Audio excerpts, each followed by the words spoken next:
È gente che proprio non ha rispetto per gli altri, perché per ridurre così una cosa, chiamiamola pubblica, non mi sembra proprio una causa giusta. Le 2 del mattino, via Roma, a Mogliano, è un boato quello che sveglia i residenti e sventra lo sportello automatico dell'ufficio postale. I pezzi volano fino ai negozi al di là della strada. In azione 3 uomini travisati, gli stessi, stando alle immagini di videosorveglianza che poco dopo replicheranno l'assalto alle poste di Onigo di Pederobba.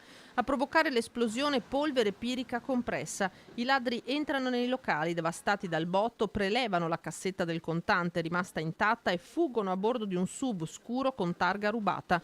Il bottino è da quantificare, ma la cifra supererebbe i 15.000 euro. I carabinieri stanno indagando, intanto fino al 29 marzo l'ufficio resterà chiuso. E ci tolgono un servizio che a molti può servire, perché non è detto che tutti abbiano la possibilità di pagare con il bancomat, per cui ci sono molte persone che devono prelevare in questa occasione e non possono far nulla. Ma ormai i giovani sono così, non so, nessuno per guadagnarsi qualcosa purtroppo. Si dovrà fare anche una verifica degli appartamenti sopra per il botto quanto è stato violento, per cui è una situazione che ha messo anche a repentaglio appunto le persone, perché prendere una paura di una bomba che esplode alle 2 di notte sicuramente non è una cosa piacevole, soprattutto per tutte quelle persone anziane che sono qui. Prima il furto alla tabaccheria di Piazza Pio X, ora il colpo alle poste. Il vice sindaco Muraro ribadisce di voler estendere la vigilanza del comune anche alle guardie private e invoca maggiore severità. Noi ci auguriamo anche che ci siano delle